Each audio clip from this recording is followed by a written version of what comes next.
Muy buenas tardes a todas y a todos. Les doy la bienvenida a una nueva clase de Fundamentos de Enfermería. En este caso, en esta clase, vamos a hablar de necesidades humanas. Entre los temas que vamos a trabajar hoy, todos los temas de los que vamos a hablar se incluyen dentro de lo que es la unidad 3. Los temas a trabajar puntualmente en esta clase van a ser el concepto de ser humano como un sujeto de cuidado enfermero y como un ser de necesidades, las necesidades humanas de salud, sus características, su taxonomía y lo que son las dimensiones psicosociales en el concepto integral de salud.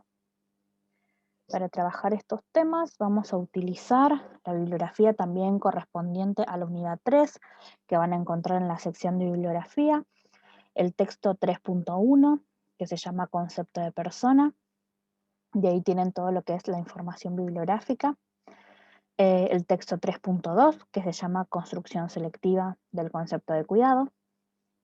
El texto 3.3, que se llama Necesidades humanas, concepto. Y el texto 3.4 de la persona cuidada. Ahí tienen, insisto, la información bibliográfica de cada uno de los textos, que van a poder descargarlos en la sección de bibliografía. Entonces, recordemos cuando vimos hace tiempo, al comienzo de lo que era la cursada, lo que había sido el paso de lo que era el cuidado no profesional, el cuidado doméstico, llamaban algunos textos, o lo que era la etapa premoderna del cuidado, llamaban otros textos, a lo que había sido lo que es el cuidado profesional de enfermería y la generación de enfermería como profesión. Y vimos que en esa transición hubo cambios en lo que tenía que ver con la concepción del cuidado, en lo que tenía que ver con la concepción del sujeto que cuida, las características, las necesidades, la remuneración, etc. Y en esa transición también de este sujeto cuidador, hubo también cambios en lo que tenía que ver con la concepción de quién era receptor de esos cuidados, el sujeto cuidado. Entonces, en la actualidad podríamos definir a la relación entre enfermería o como sujeto cuidador y los sujetos del cuidado en estos términos que vemos en la imagen de la izquierda. Podemos ver que hay una relación entre la persona cuidada y la persona cuidadora, y esta relación se da en un contexto en el cual se produce una interacción entre un sujeto y un profesional del cuidado, en este caso el profesional que nos interesa es enfermería. En este sentido también intervienen en esta relación las necesidades de una persona, los requerimientos, las respuestas humanas de ambas personas, tanto de enfermería como de la persona cuidada. Y esto se da en un contexto en el cual pueden llegar a haber fugas o pueden llegar a haber interacciones con el medio ambiente mismo que pueden llegar a generar modificaciones en esa relación de persona cuidada y persona cuidadora. Y es en este contexto en el que tenemos que tener en claro que enfermería busca, en general, la finalidad de enfermería es la búsqueda de información para determinar estos tres aspectos: lo que son los problemas, en nuestro caso nos interesan los problemas de salud, las necesidades del sujeto de cuidado, que recordemos que puede ser un sujeto individual, un individuo, o un sujeto colectivo, como una comunidad, por ejemplo, una familia. Y también buscamos información para determinar riesgos. En esta clase particularmente nos vamos a centrar en lo que tiene que ver con las necesidades y los problemas y diferenciar un poco ambos conceptos. Y para todo esto, para determinar los problemas, las necesidades y los riesgos, es importante volver a definir o analizar un poco a qué nos estamos refiriendo cuando hablamos de sujeto de cuidado. Y es a eso lo primero que nos vamos a abocar en esta clase. Entonces, al hablar de sujeto de cuidado, hubo históricamente dos términos muy utilizados para definir al sujeto que recibe el cuidado de enfermería en nuestro caso. Uno es el término de paciente y el otro es el término de cliente. Y vamos a analizar estos dos aspectos porque estas dos formas de denominar al sujeto de cuidado, porque a partir de esta denominación es desde donde se despliegan características que se le atribuyen a la persona al ser denominada de un modo o de otro. Entonces, cuando hablamos de un paciente, de una persona como paciente, desde el principio ubicamos a la persona en un lugar de pasividad, en un lugar de no actividad, en un lugar de no tener posibilidad de decisión respecto a su salud, en este caso. Y por otro lado, si ubicamos a la persona en el lugar de cliente, vamos a estar hablando de la persona como un potencial comprador o un usuario de los servicios que brindamos como operarios de salud, como agentes de salud.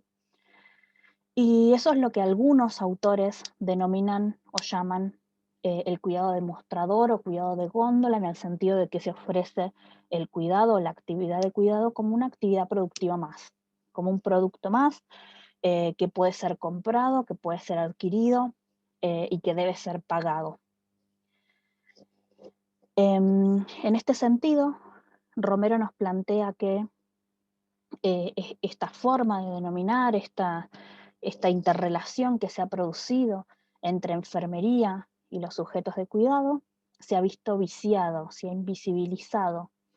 Entonces, plantea que el ejercicio de la enfermería en el momento de hoy está centrado principalmente en lo que son funciones administrativas que ofrecen exigencias del mercado del sistema de salud, pasando a un segundo o tercer plano la relación interpersonal, sujeto de cuidado y enfermera.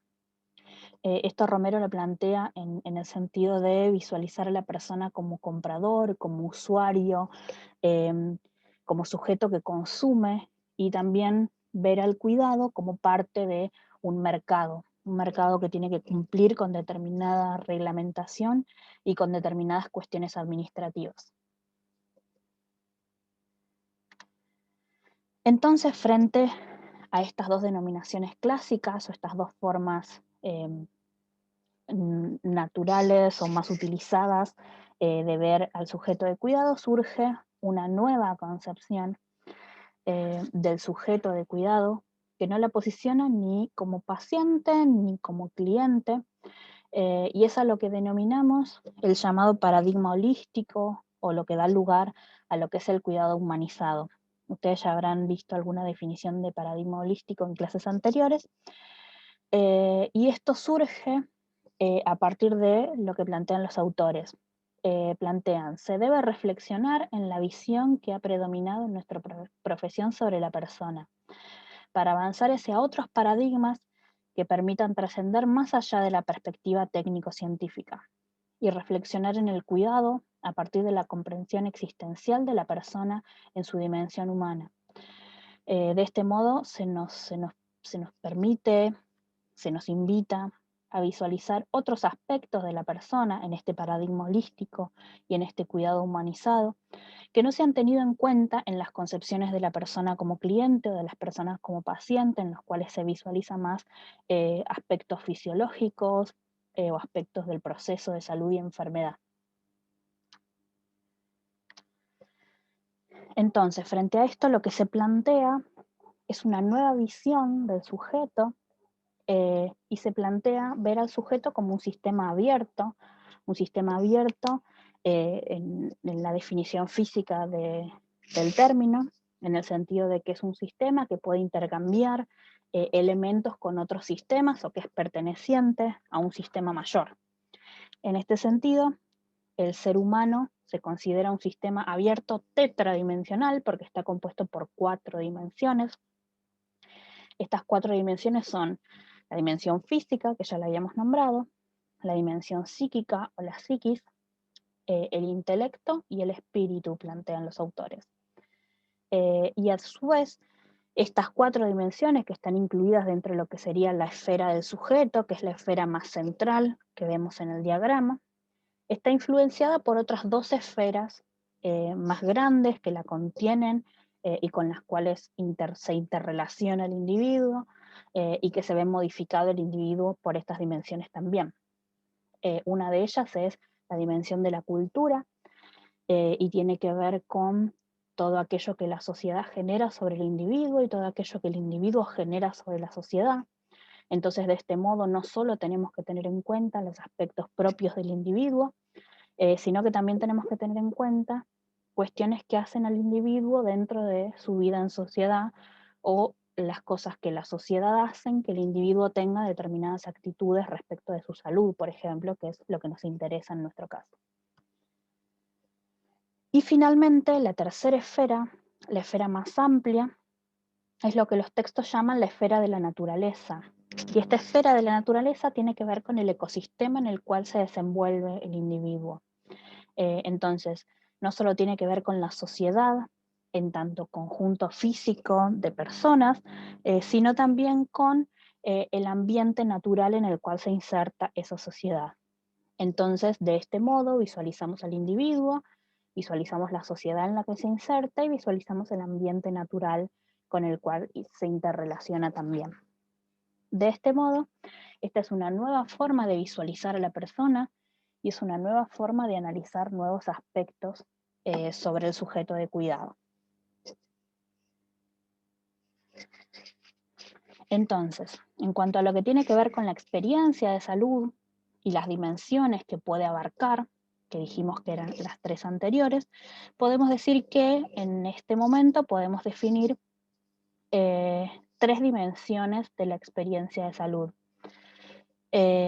Lo que son las experiencias de salud intrasubjetivas, que tienen que ver con aquello que el individuo visualiza o analiza de sí mismo, de su propio físico, de su propia psiquis, de su propia razón, de su propio intelecto, aquello que la persona puede visualizar de su propia salud. Todas estas son las experiencias de salud intrasubjetivas, las percepciones de dolor, las sensaciones de algún signo, síntoma que indique alguna enfermedad, por ejemplo. Todas estas son experiencias de salud intrasubjetivas.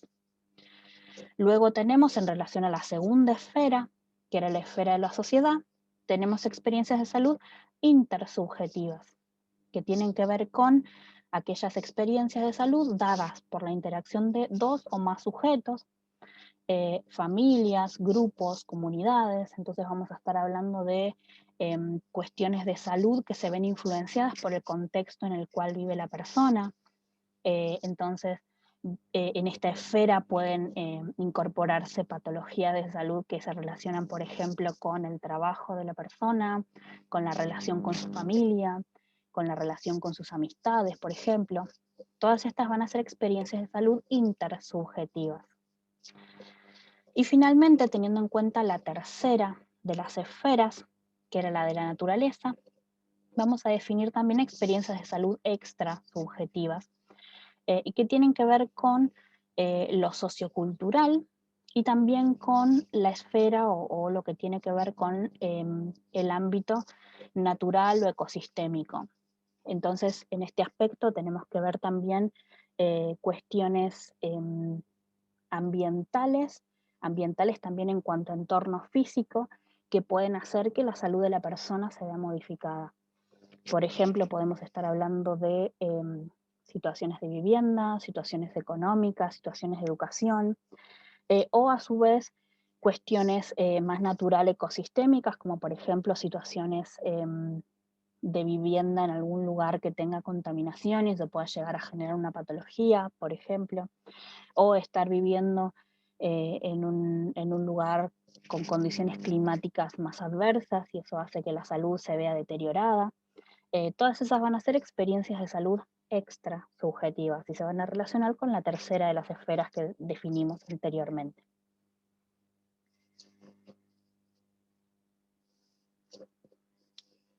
Entonces, volvemos al mismo gráfico que habíamos visto antes, ya vimos las dimensiones, ya vimos las distintas esferas, y entonces podemos definir, además de que la persona está compuesta por distintas esferas y por distintas dimensiones, que es importante para el mantenimiento de la salud que estas dimensiones se encuentren en equilibrio. Y el texto va a hablar de el mantenimiento de la homeorresia o la homeorresis dentro de estas cuatro dimensiones, y ahora vamos a definir un poco más adelante vamos a ver a qué nos referimos con homeorresis.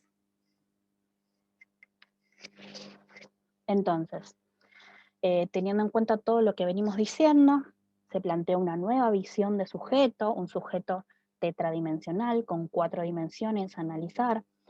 Se plantea a su vez una nueva visión de lo que es la salud, se plantea la salud como un equilibrio entre estas 4 dimensiones y se habla del término hemorresia, homeorresia u homeorresis.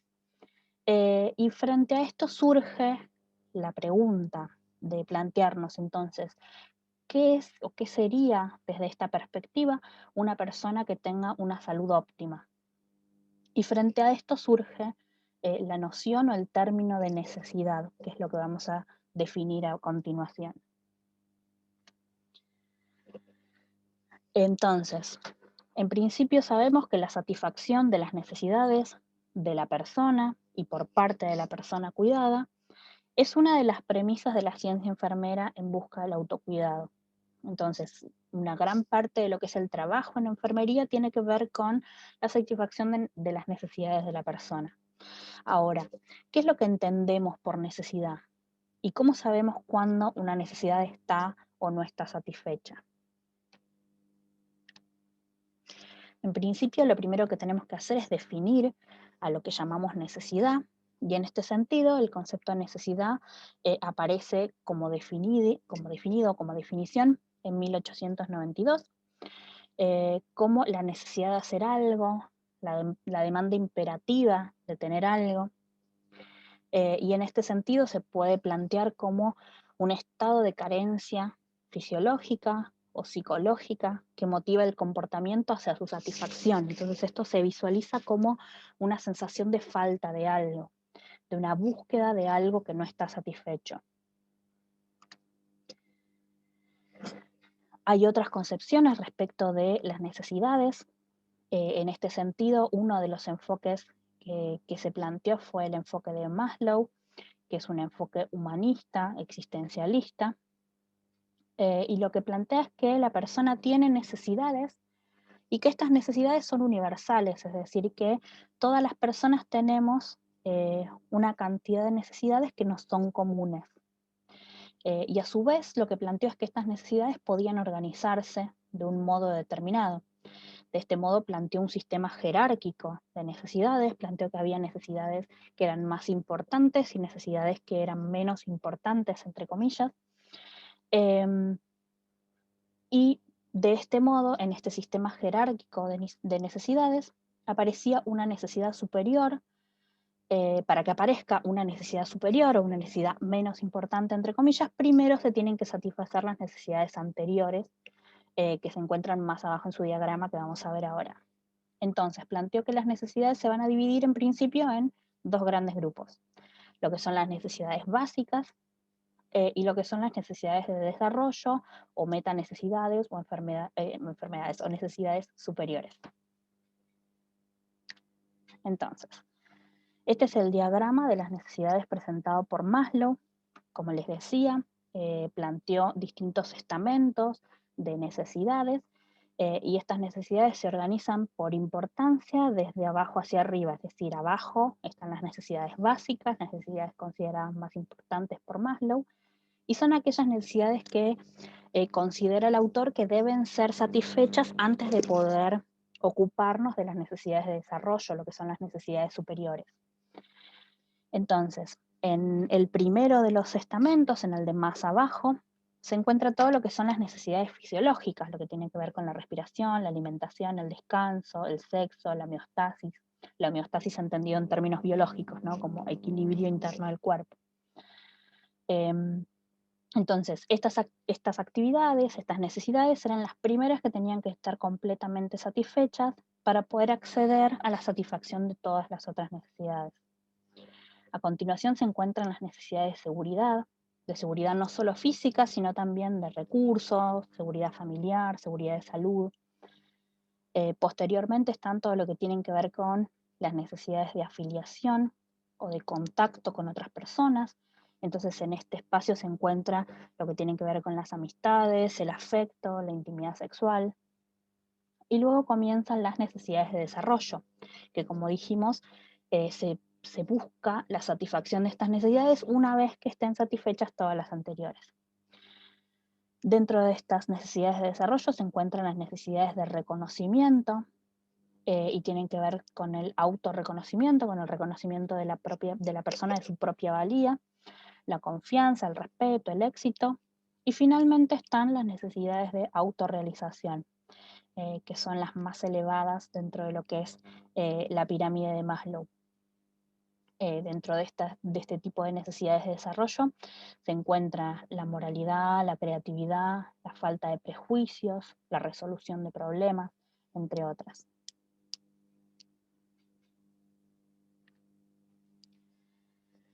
Entonces, continuando con nuestra definición de necesidad, podemos decir que la necesidad es un impulso para la acción de un sujeto sobre su entorno.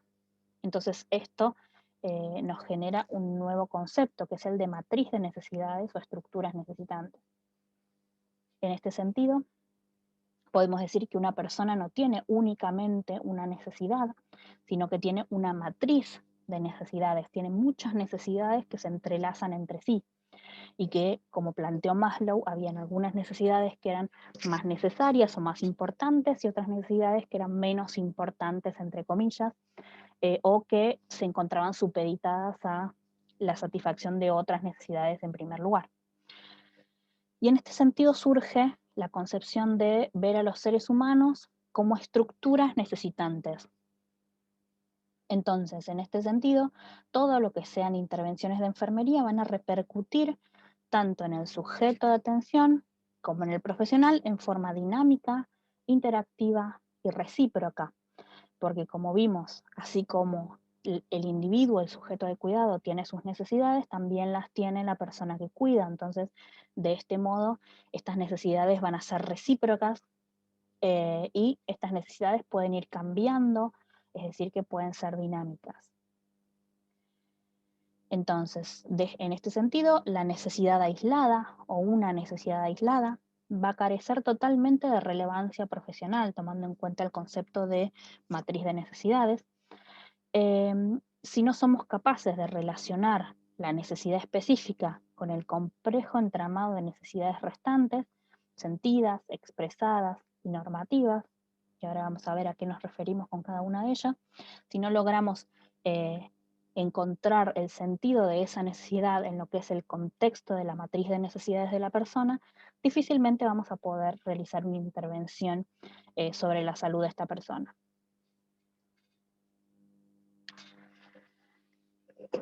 Entonces, continuando con la definición de necesidades, una necesidad nace cuando se constata una diferencia entre una situación considerada como óptima y una situación observada en la actualidad.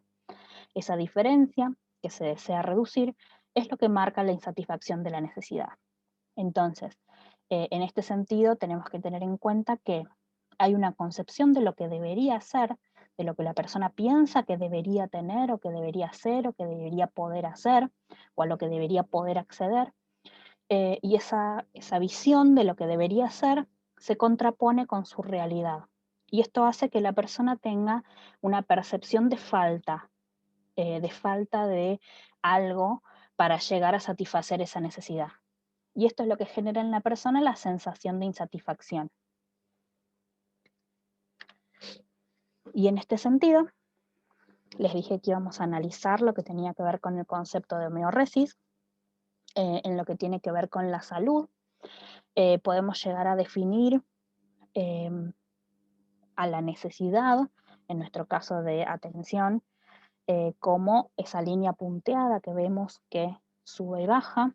Entonces podríamos decir que la situación de salud de la persona puede encontrarse en tres grandes estamentos, o puede encontrarse satisfecha, como vemos en la franja de arriba, o puede encontrarse insatisfecha, como vemos en la del medio, o puede encontrarse con un problema de dependencia. Y en este sentido la persona va a necesitar directamente una atención del sistema de salud específicamente. Y a su vez, el movimiento pendular que muestra el gráfico entre estos tres estamentos de satisfacción, de insatisfacción y de dependencia, es lo que genera en la persona la sensación de bienestar o de malestar que conocemos como salud o enfermedad. Entonces, podemos decir que la necesidad es algo que no desaparece, es algo que siempre está, pero simplemente que en algunos momentos va a estar satisfecha, en otros momentos va a estar insatisfecha, pero esa insatisfacción no necesariamente significa un problema de salud o un problema que requiera una intervención del sistema de salud, por ejemplo. Y a eso es a lo que llamamos homeorresis, a esta situación de que una necesidad pueda estar insatisfecha, pero no necesariamente se requiere una intervención en este caso. Cuando sí se requiere intervención, cuando la insatisfacción de la necesidad es tal que se llega a un problema de dependencia y se necesita la intervención de un sistema de salud. Por ejemplo, en la necesidad, tomando una de las necesidades fisiológicas, ¿no? En la necesidad de alimentación, por ejemplo, la persona puede estar satisfecha, puede estar insatisfecha en el sentido de tener un déficit de acceso a los alimentos o, por ejemplo, un exceso de acceso a los alimentos y de este modo tener alguna relación poco saludable con los alimentos, pero esto no va a necesitar o no va a implicar necesariamente el acceso a un sistema de salud, al sistema de salud por esta situación. Cuando sí necesita la persona acceder al sistema de salud, cuando esta situación genera un problema específico, una patología específica en la persona, por ejemplo, en un caso de anorexia o de bulimia. En este caso, la necesidad no solo está insatisfecha, sino que está insatisfecha a tal punto que eso significa un problema de dependencia, una crisis. Es decir, que la persona ya no es independiente en la satisfacción de su necesidad, sino que necesita del acceso del sistema de salud, en este caso, para favorecer o para ayudar en la solución de su problema de salud.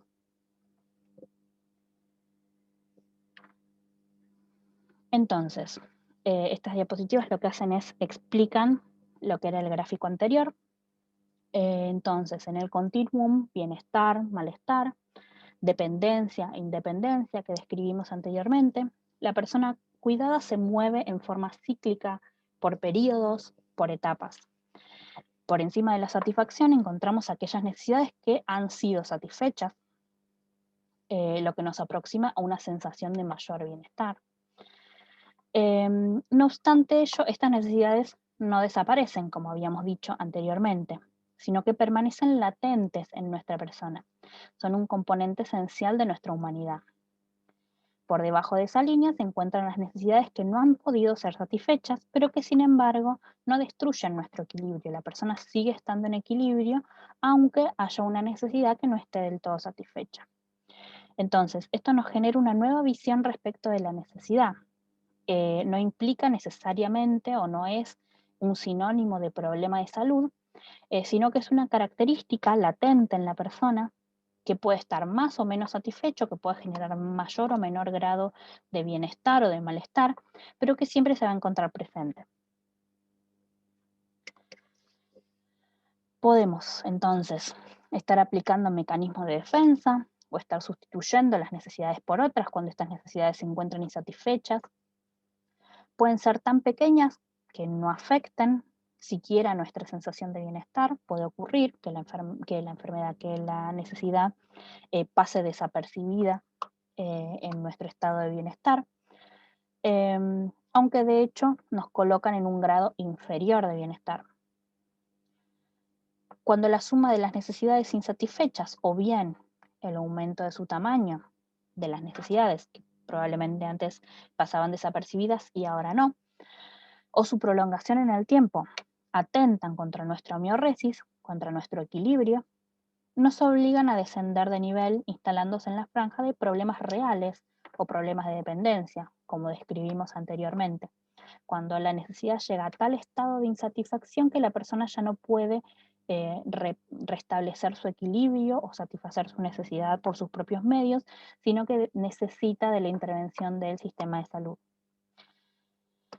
Entonces, es aquí cuando nos situamos en un grado de malestar o de crisis, y esta situación obliga al sujeto a adoptar alguna medida para resolverla. Generalmente esa medida que adopta la persona para resolverla tiene que ver con la intervención de algún agente de salud, médico o no médico, pero un agente de salud que ayude a la persona a restablecer esa homeostasis que perdió.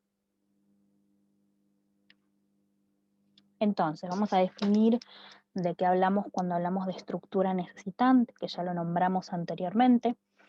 Una estructura necesitante no está comprendido solo por las necesidades insatisfechas percibidas, es decir, aquello que la persona piensa que le es deficitario, sino también por el orden de prioridades que cada sujeto determina a cada una de ellas. Entonces, no solo implica aquello que la persona considera que necesita mejorar o aquello que la persona considera que necesita para satisfacer sus necesidades, sino por el grado de importancia que la persona da a cada uno de esos aspectos.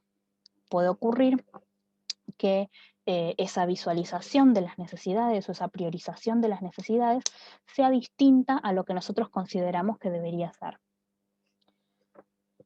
Entonces, estas estructuras necesitantes retornan al medio en manifestaciones que conocemos como respuestas humanas. Cada estructura necesitante genera un patrón de respuestas humanas que es distinto en cada persona, aunque la estructura necesitante fuese similar, es decir, aunque las necesidades que estuvieran insatisfechas fueran similares, las respuestas no van a ser las mismas en dos personas, determinado en parte por las características de la personalidad, sus particularidades individuales. Entonces, esto nos da una nueva visión de la persona y una nueva visión de la percepción de la persona respecto de la salud. Esto nos plantea no solo que la persona puede tener más de una necesidad de salud insatisfecha, sino que además esas necesidades de salud generan respuestas que van a ser específicas en cada una de las personas y que van a ser distintas en cada una de las personas. Entonces, ¿a qué llamamos necesidad de ayuda entonces? A cualquier medida o acción requerida y deseada por el individuo y que tiene capacidad de restablecer o ampliar la capacidad del individuo para hacer frente a las exigencias implícitas de su situación. Entonces, una necesidad de ayuda es necesidad de ayuda en tanto sea requerida y deseada por la persona. Hasta tanto la persona no exprese tener esa necesidad y desear restablecer ese equilibrio, no se constituye en una necesidad de ayuda.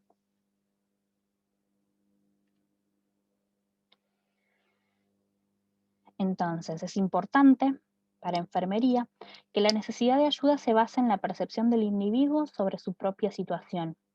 Esto tiene que ver con, como dijimos anteriormente, con que las respuestas humanas y la priorización de las necesidades insatisfechas son distintas en cada persona y son específicas de cada persona. Entonces, más allá de aquella priorización que nosotras y nosotros como agentes de salud consideremos, más allá de aquello que pensemos que es más importante, tenemos que escuchar primero y tenemos que dar lugar primero a que la persona exprese lo que es para ella lo más importante respecto de su salud y aquello que a esa persona más le aqueja solucionar respecto de su salud. Si no se percibe una necesidad como una necesidad de ayuda, puede que no se tome ninguna iniciativa para aliviarla o resolverla. Entonces, hasta tanto, como dijimos, no veamos que la persona requiere de una necesidad de ayuda, es posible que no tomemos ninguna necesidad de aliviarla o resolverla. Y a su vez, si la persona no percibe que esa necesidad es una necesidad de ayuda, o sea, requiere una intervención específica, puede que no tome ninguna intervención o que no haga ningún acto, ningún hecho para resolver esa situación. Muy bien, en cuanto a lo que tiene que ver con la taxonomía de las necesidades, Bradshaw presentó esta clasificación de las necesidades. Entonces dijo que hay 4 categorías de necesidades. lo que es la necesidad normativa, la necesidad sentida, la necesidad expresada y la necesidad comparativa. Y ahora vamos a ver a qué se refería Bradshaw con cada una de ellas. Primero, lo que tiene que ver con la necesidad normativa. La necesidad normativa es la que define un experto, un profesional, en relación con una determinada norma deseable u óptima. Entonces, aquella persona o aquellas personas que no responden a esta norma son aquellas personas que se consideran en estado de necesidad. Esto refleja el estado actual de los conocimientos y de los valores de aquellos que la determinan. Entonces, siempre que hablemos de necesidad normativa, va a ser una percepción de un teórico, de una teórica, de un profesional respecto de algo. Entonces, frente a lo que se considera como normal o como deseable o como óptimo, se establece que una persona se encuentra en déficit en determinada necesidad. Sin embargo, esto no tiene que ver con la percepción que tenga la persona respecto de su necesidad, sino con la visión externa de un profesional. Por otro lado, tenemos a la necesidad sentida, que esta sí es la percepción que tiene la persona sobre su estado de salud actual y su estado de salud deseado. Y además tiene que ver con lo que espera la persona respecto de los servicios de salud sobre la satisfacción de sus necesidades. Entonces, como vemos acá, la necesidad normativa puede o no coincidir con la necesidad sentida de la persona. Ocurre muchas veces que lo que el sistema de salud considera que la persona necesita o aquella necesidad que el sistema de salud identifica como insatisfecho en la persona, no es visualizado de ese modo, no es sentido de ese modo por la persona, y eso hace que la persona no tenga necesidad de pedir ayuda, porque no lo percibe como una necesidad. Por otro lado, tenemos a la necesidad expresada, que tiene que ver con la demanda específica de cuidados y servicios. Anteriormente dijimos que la necesidad sentida era aquello que la persona percibía como necesario respecto de su salud, pero frente a esta sensación de necesidad insatisfecha, la persona puede o no realizar una solicitud, un pedido o ir en búsqueda de ayuda. Cuando la persona expresa, va y demanda un cuidado, un servicio, esta necesidad sentida se convierte en una necesidad expresada. Y finalmente, define Bradshaw a la necesidad comparativa. Y tiene que ver con la necesidad que un individuo o un grupo de individuos deberían tener, ya que presentan las mismas características de otro individuo o grupo al que se ha identificado, en el que se ha identificado una necesidad. Esta es la forma en la que se utiliza para identificar lo que son las poblaciones de riesgo a partir de indicadores específicos.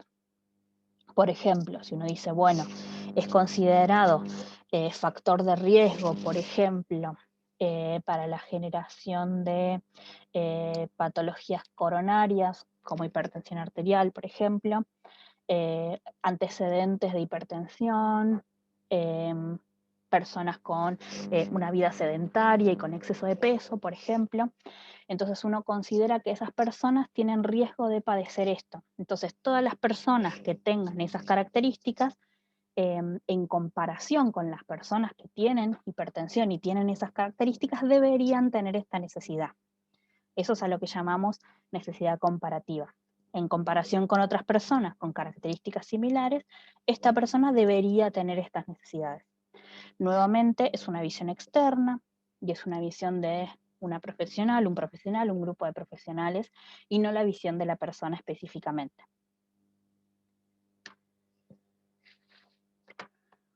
Muy bien. Entonces, en este sentido, vemos en la imagen del costado una visualización entre lo que puede llegar a ser la mirada del sujeto de cuidado respecto a sus necesidades sentidas y expresadas, y lo que es la mirada de un profesional o una profesional del cuidado, y lo que tiene que ver con las necesidades comparativas y las necesidades normativas. Entonces, cualquier valoración de necesidades que solo utilice un proceso perceptual basado en la interpretación del individuo, o a la inversa, solo la aplicación de un proceso normativo o racional basado en la interpretación del profesional puede no representar más que la punta del iceberg y en definitiva dar solo una visión parcial de la situación. Como vemos en la imagen, frente a las mismas necesidades, puede que haya una distinta ponderación de la priorización de esas necesidades. Como vemos, para la persona quizás la necesidad más importante o más necesaria de realizar una intervención puede ser la necesidad A, mientras que para el profesional a cargo la necesidad más importante en este momento sea la necesidad C. Sin embargo, si nos quedamos con una sola de las perspectivas u otra sola de las perspectivas, vamos a tener una visión parcial de la situación. Entonces es importante en este momento y en esta situación generar un diálogo entre la persona y el equipo de salud y llegar a un acuerdo respecto de las necesidades insatisfechas, de la priorización de esas necesidades y de cuáles van a ser las medidas que se van a utilizar para actuar sobre ellas.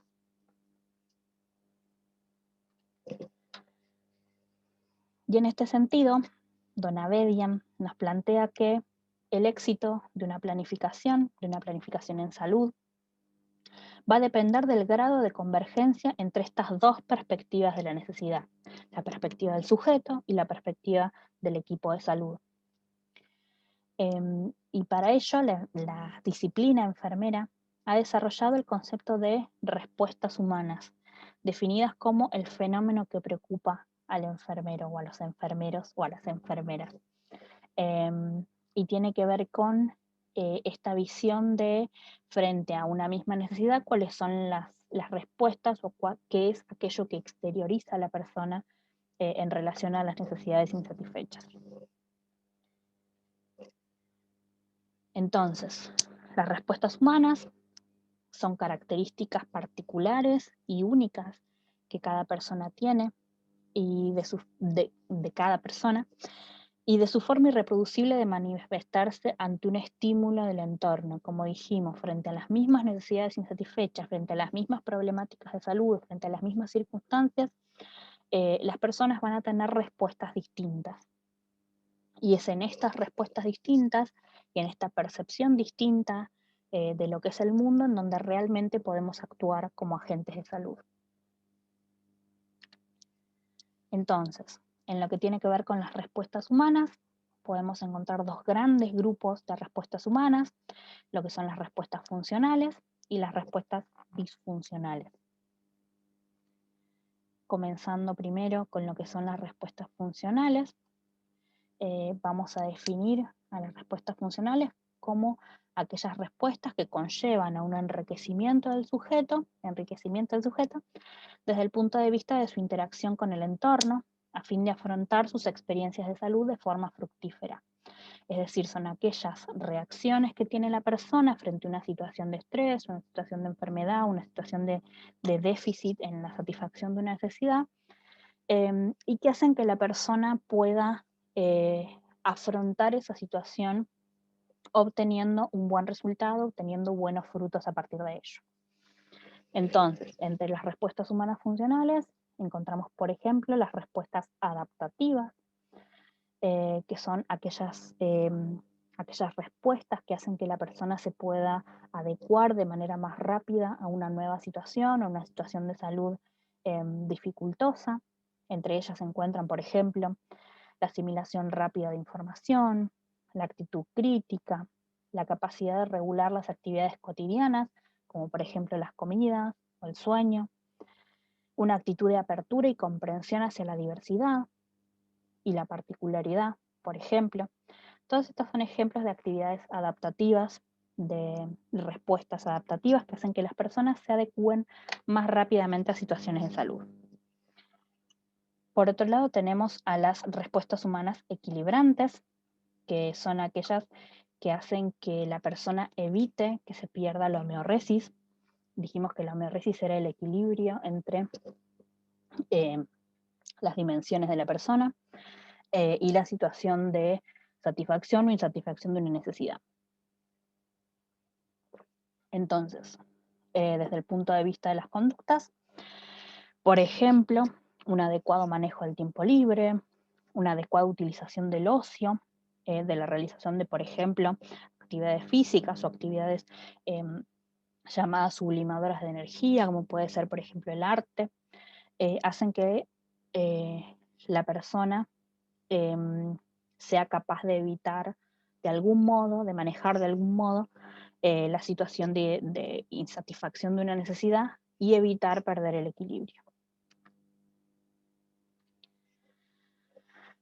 A su vez tenemos lo que son las respuestas evolutivas, que son respuestas superadoras en relación a situaciones anteriores y que van a favorecer el crecimiento y el desarrollo de los distintos planos del sujeto, el plano espiritual, físico, psíquico, social, etc. Entre ellos se encuentran, por ejemplo, la búsqueda de superación personal, o la búsqueda de superación espiritual, o la búsqueda de respuestas a nivel psíquico, psicológico. Todas estas serían respuestas funcionales evolutivas. Y también tenemos las respuestas funcionales relacional positivas, que son todas aquellas manifestaciones que lo que hacen es facilitar el vínculo de la persona con los demás. Por ejemplo, el buen humor, por ejemplo, la actitud positiva ante la comunicación, con herramientas de empatía, con herramientas de escucha activa, por ejemplo.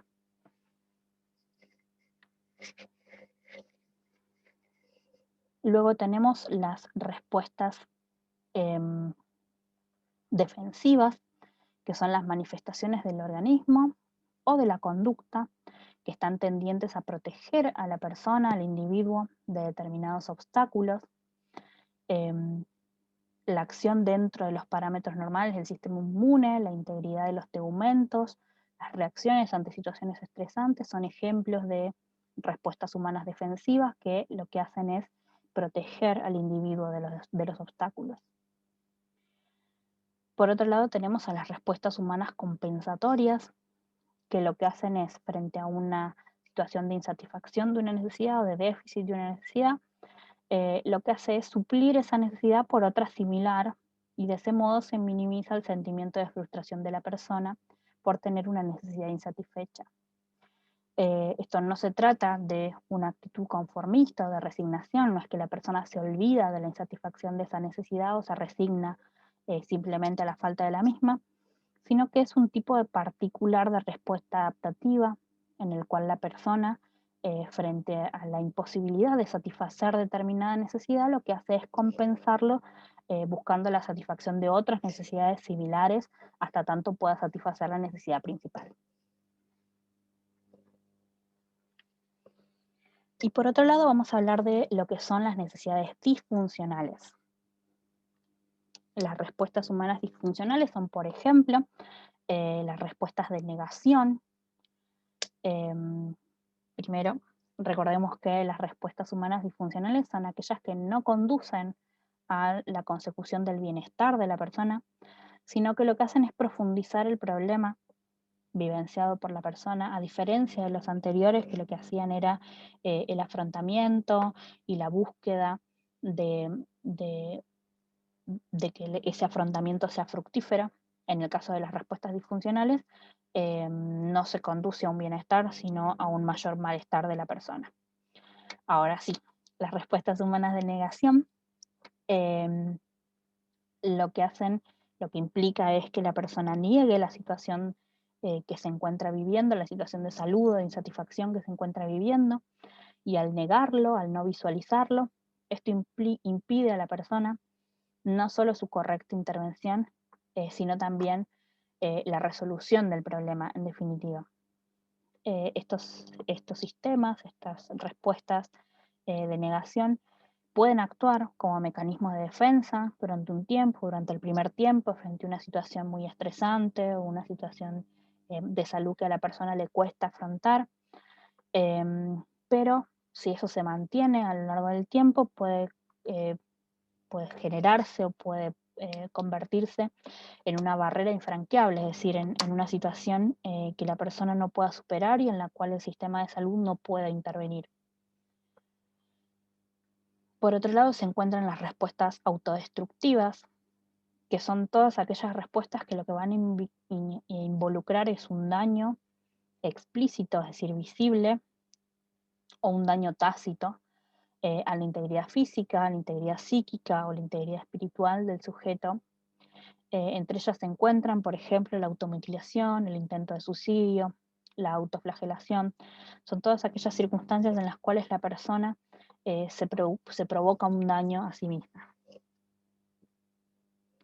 Por otro lado, tenemos las respuestas adictivas, que en muchos casos se las clasifica o se las establece como una subclasificación de las respuestas autodestructivas.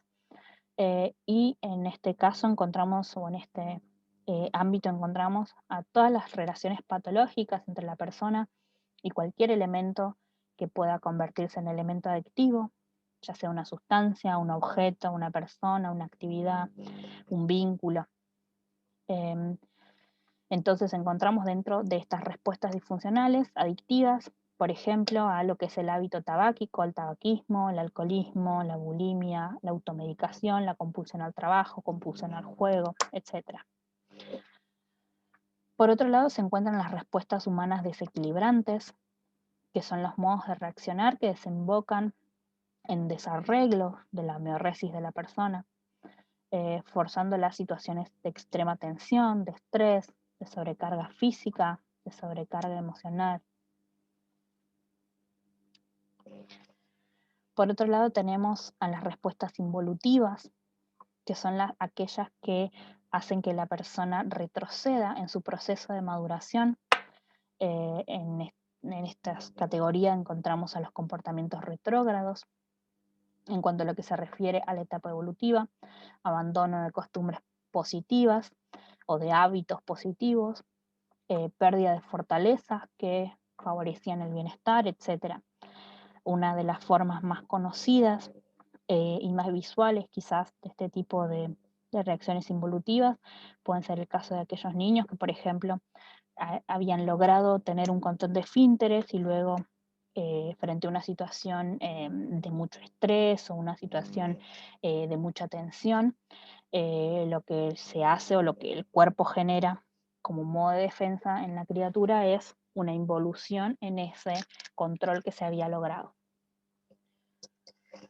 Luego se encuentran las respuestas relacionales negativas, así como teníamos las respuestas relacionales positivas, tenemos las respuestas relacionales negativas, que son aquellas que perjudican la relación con los demás, como por ejemplo las actitudes agresivas, actitudes violentas, la incapacidad para asumir algún rol de cuidado, la alteración en las formas utilizadas para la comunicación, etc.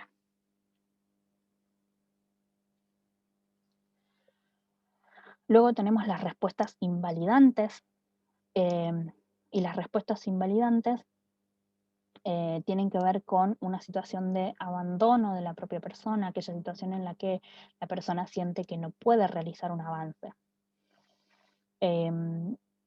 La adopción de una actitud expectante, sin ninguna capacidad de reacción, confina al sujeto a dejarse llevar por las circunstancias sin hacerse cargo de su propio bienestar.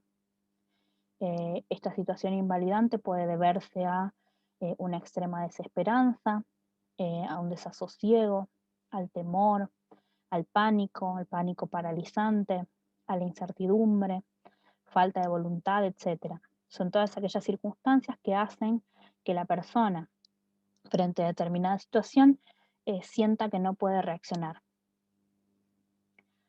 Y también se encuentran las respuestas disfuncionales llamadas deficitarias, y tienen que ver puntualmente con manifestaciones fisiopatológicas, manifestaciones corporales, manifestaciones visibles con signos y síntomas de enfermedad, en las que un órgano o un sistema es incapaz de satisfacer las necesidades del organismo. Por ejemplo, la insuficiencia respiratoria, cardíaca, renal, etc. Son todas manifestaciones de enfermedades, de patologías en las cuales algún órgano del cuerpo no puede cumplir con la satisfacción de una necesidad. A su vez, en otro orden de la clasificación, podemos definir a necesidades como propias de la persona y necesidades recíprocas. ¿A qué nos referimos cuando hablamos de necesidades propias de la persona? Las necesidades, sobre todo las fisiológicas, como dijimos anteriormente, respirar, comer, dormir, etc. Pero también lo que son las necesidades psicológicas respecto al individuo en sí mismo. Y luego, lo que son las necesidades recíprocas, que son aquellas necesidades que implican la relación de la persona con otros individuos. Dentro de estas necesidades se encuentran, por ejemplo, la amistad, la solidaridad, el amor, la pertenencia. Y a su vez, dentro de estas necesidades podemos encontrar también necesidades más macro, no a nivel tan interpersonal, sino a nivel más social, que tienen que ver con, por ejemplo, el analfabetismo, la seguridad social, la educación, la equidad, la justicia, la libertad de expresión, etcétera, etcétera.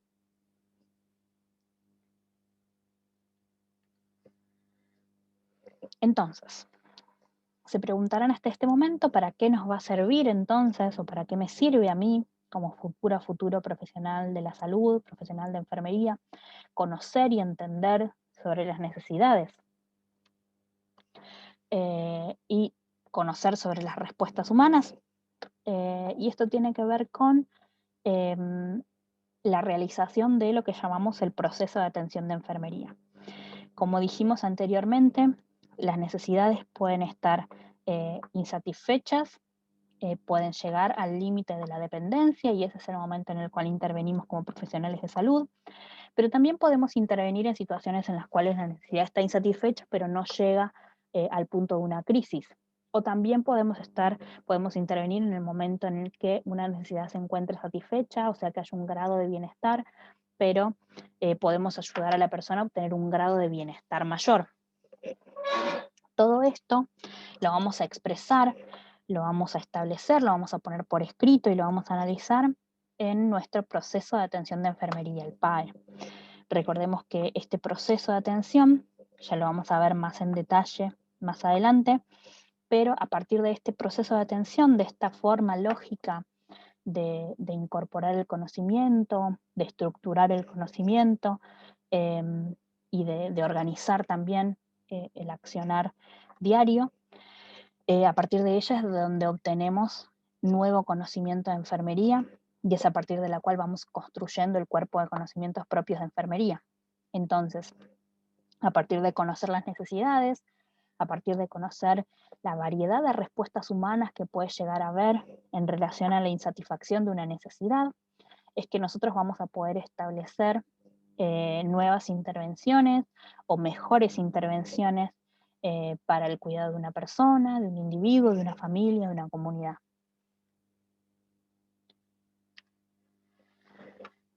Entonces, para diferenciar lo que es necesidad y lo que es problema, las necesidades, como dijimos, están siempre presentes en el ser humano, pueden encontrarse satisfechas en mayor o menor grado, pueden encontrarse insatisfechas en mayor o menor grado también, pero siempre se encuentran presentes en la persona.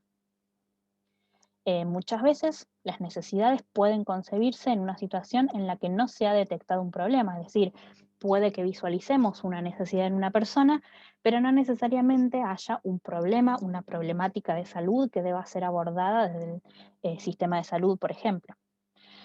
Entonces, cuando hablamos de problema, el problema corresponde a un estado de salud considerado deficiente por parte del sujeto de cuidado. Entonces, al momento en que la persona siente que su estado de salud es deficitario, es decir, que la persona percibe una necesidad de ayuda y da lugar al sistema de salud para ofrecer esa ayuda, en ese momento estamos hablando de un problema de salud.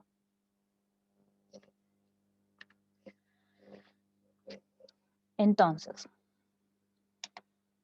cuanto mayor sea la coincidencia entre la valoración de las necesidades que percibe la persona, las necesidades normativas, es decir, las necesidades que expresa el profesional, mayor va a ser la eficacia de relación entre el sujeto de cuidado y el profesional de enfermería.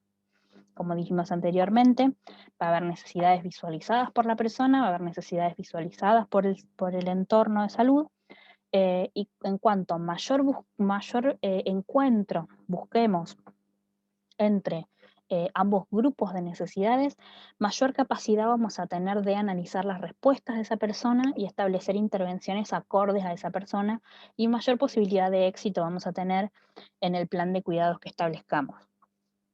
Entonces, aquí vemos un esquema de interacción entre las necesidades y el entorno. Ahí vemos en la imagen de la izquierda un recuadro que representa a la estructura necesitante, es decir, a la persona con sus necesidades, y en el recuadro de la derecha vemos a lo que es el entorno. Entonces, como dijimos, las estructuras necesitantes, que en estas necesidades, como dijimos, pueden estar satisfechas, insatisfechas o en crisis, pero en cualquiera de las situaciones lo que se genera es una respuesta humana. Esta respuesta humana es visualizada en el entorno. Dentro de ese entorno nos encontramos nosotros como agentes de salud. Entonces, esas respuestas humanas generan a su vez que el entorno pueda visualizar lo que está ocurriendo con esa persona como estructura necesitante, es decir, cuáles son las necesidades que esa persona percibe como necesarias, valga la redundancia. A su vez, la respuesta humana, el entorno, digamos, genera un feedback en lo que son los factores relacionados, y esos factores relacionados son los que interactúan con la estructura necesitante y pueden llegar a generar una modificación en la respuesta. Dentro de ese feedback y esos factores relacionados, podemos encontrarnos como equipo de salud. Entonces, cuanto los factores relacionados más se ajusten a eso que la persona visualiza como necesidad sentida, más positivos vamos a ser como uno más de los factores del entorno que se relacionan con esta persona y con esta estructura necesitante.